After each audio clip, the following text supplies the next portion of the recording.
Good evening, everybody. This is ButteryGreg again, and I'm here with match number 3 between Team LgNChiTa and Convergence Gaming's SGTofLuck. This is, as Cat's Pajamas would say, the rubber match. Game number 3. The series is tied up 1-1. And for those of you who have been following, this is from ESEA, the Clan War League that Team Legion is making its debut in. This is a relatively old match, back from week number 2, but hey, at least it's finally getting out there, you know. You guys can enjoy it, catch up on things. Like I said, the series is tied up 1-1. Game number 1, we saw I believe it was a 4-gate attack from ChiTa. It may have been 1 or 2 bases.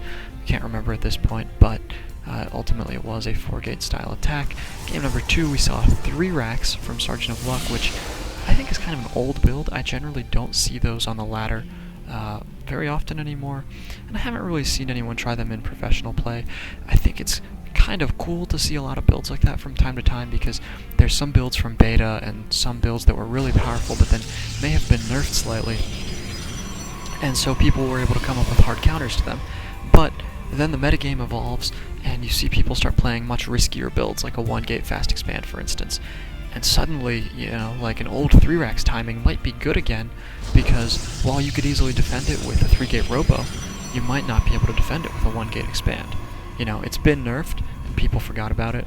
So, tournament play, sometimes throw that in there and mix it up a little bit. You can confuse people a bit and get a couple of good wins. So, it's nice to see. It's nice to see some builds like that from time to time. However, I guess I should introduce the players. Yeah, I totally forgot about that, or at least their spawning locations. We're playing on MLG Antiga Shipyard, so we've got Team LgNChiTa spawning as the blue Protoss in the top left, and in the cross position we have Convergence Gaming's SGTofLuck spawning as the light blue Terran. I guess some people say this is teal. I'm not a big color person. Light blue to me, whatever. It's close enough. But anyway. Regardless, it looks like SGTofLuck is going to be going for a completely different strategy this time. We see he has no gas geysers as of the 18 supply mark, so most likely this is going to be a 1-racks fast expand. Very, very aggressive economy build, and this is probably because he knows that it's a cross-position map. On Antiga Shipyard, Terran has a big strength in drops because of this gap by the 3rd. This position is very difficult for a Protoss to defend against because he has no reason to defend. He's going to expand to the left, take his natural, and he's going to expand down. And then he has these little air gaps at both of these bases, and both of these sort of leave him exposed to drops. So he's going to have to invest in units along the edges here, and probably some static defense as well. So with that in mind, a Terran player on this map is going to want to not go for a cutesy all-in early attack, because Protoss is going to have a lot of time to scout it. Then he's going to be able to defend on the high ground, and then eventually Terran gets to the ramp and he has to try to push up. That's not going to work very well. But if he plays an aggressive sort of 2 or 3 base build, I would say, a macro playstyle, then he can get his medevacs, he can get a lot of bio, he can get a lot of upgrades, and then he can go for these big drops coming into the main here, maybe picking up, moving to the natural, same time moving into the 3rd here.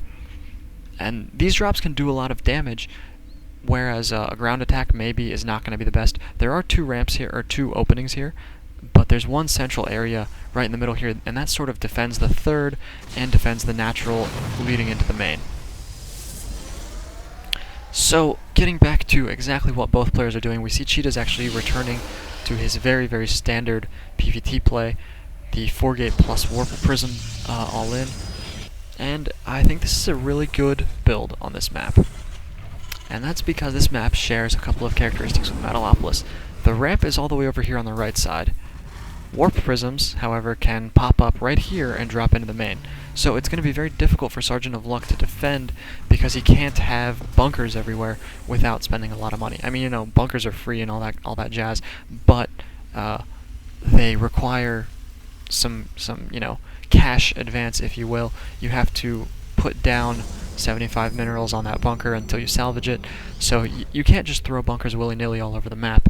You've got to have them. You've got to have as few as possible in order to tie up as little money as possible. Just the absolute minimum to get adequate defenses. But ChiTa is set up here. He is dropping his army in the main, He has warped in around the units, and Sergeant of Luck is 100% out of position. This is going to be a devastating attack right here. He's going to lose this tech lab. He's not going to get stim. He's going to lose these barracks. He's going to lose this command center. His only hope is to pull all his SCVs here, but against this many zealots with stalker support, I'm really not sure that even this many SCVs to tank is going to work. He doesn't have enough DPS in these Marines. SCVs get chewed through, and now he's going to start microwing, but of course all the Marauders are dead, so the Stalkers are free to take down the Marines, which of course the Stalkers are faster than Marines are. He's going to pull the SCVs at the natural. Oh no, yeah, there we go, okay. It looked like he was going back to mining for a moment, but he pulls the SCVs at the natural. He's able to clean up one wave of Zealots, and now we see some micro back here, but at this point, yeah, the game has been lost.